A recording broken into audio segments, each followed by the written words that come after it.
যাদের নামাজ পড়ার সময় দুনিয়াবি চিন্তা মনে আসে বা নামাজে অমনোযোগী তৈরি হয়, তারা ভিডিওটি শেষ পর্যন্ত দেখার অনুরোধ রইল। হযরত আলী রাদিয়াল্লাহু তাআলা আনহুর কাছে একজন ব্যক্তি এসেছে। তখন লোকটা বলল, হুজুর, আমার নামাজে মন বসে না। নামাজে দাঁড়ালে আমার দুনিয়াবি নানা চিন্তা আসে। হুজুর, আমার এই নামাজ কি আল্লাহ তাআলা কবুল করবেন? তখন হযরত আলী রাদিয়াল্লাহু তাআলা আনহা বলেছেন, না, তোমার নামাজ কবুল হবে না। তখন লোকটা মনে অনেক কষ্ট নিয়ে চলে যাচ্ছেন। এমন সময় রাসূল সাল্লাল্লাহু আলাইহি ওয়াসাল্লাম এসে হযরত আলী রাদিয়াল্লাহু তাআলা আনহুকে জিজ্ঞাসা করলেন, ইয়া আলী, আপনার কাছে লোকটা কেন এসেছিল?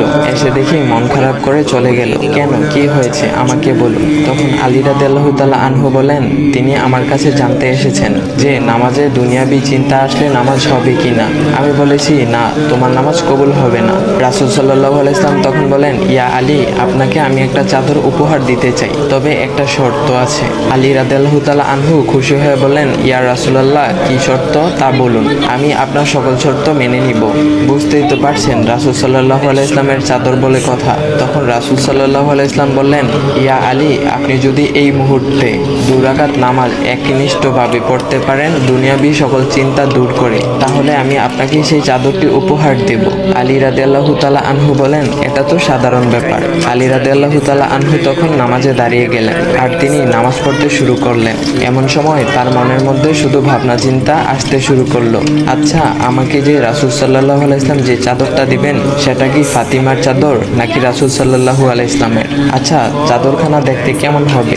এই বিভিন্ন বিষয় নিয়ে ভাবতে লাগলেন। তিনি ভুলে গেছেন যে দুনিয়াবি চিন্তা নামাজে আনতে রাসূল সাল্লাল্লাহু আলাইহি ওয়াসাল্লাম নিষেধ করেছেন। এর মধ্যে আলী রাদিয়াল্লাহু তাআলা আনহুর নামাজ পড়া শেষ। আলী রাদিয়াল্লাহু তাআলা নামাজ শেষ করে রাসূল সাল্লাল্লাহু আলাইহি ওয়াসাল্লামকে বলতেছেন, ইয়া রাসূলুল্লাহ, আমি আপনার শর্ত মেনেছি, এখন আমাকে চাদরখানা উপহার দেন।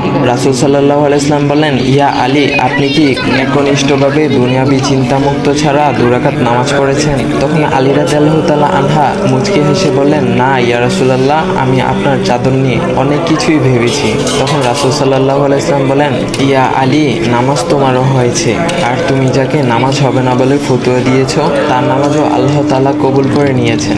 শোনো আলী, দুনিয়াবি চিন্তা দ্বারা নামাজ বাতিল হয় না, নামাজ মহান আল্লাহ তাআলা কবুল করে নেন।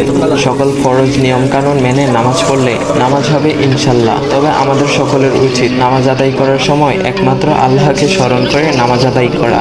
নামাজে দাঁড়ালে দুনিয়াবি চিন্তা মাথায় আসে, এটা শয়তানের একটা ফাঁদ। আল্লাহ তাআলা আমাদের সকলকে শয়তানের কুমন্ত্রণা থেকে হেফাজত রাখুক এবং সঠিকভাবে মনোযোগের সাথে নামাজ আদায় করার মতো তৌফিক দান করুক। সবাই বলি আমিন। চাইলে ভিডিওটা আপনি অন্যদের কাছে শেয়ার করতে পারেন, এতে অন্যদের ভুল ভ্রান্তিগুলো দূর হবে। তো গাইস, এমন ইসলামিক ভিডিও পাওয়ার জন্য ভাইয়ের আইডিটা ফলো করে দেওয়া যাও।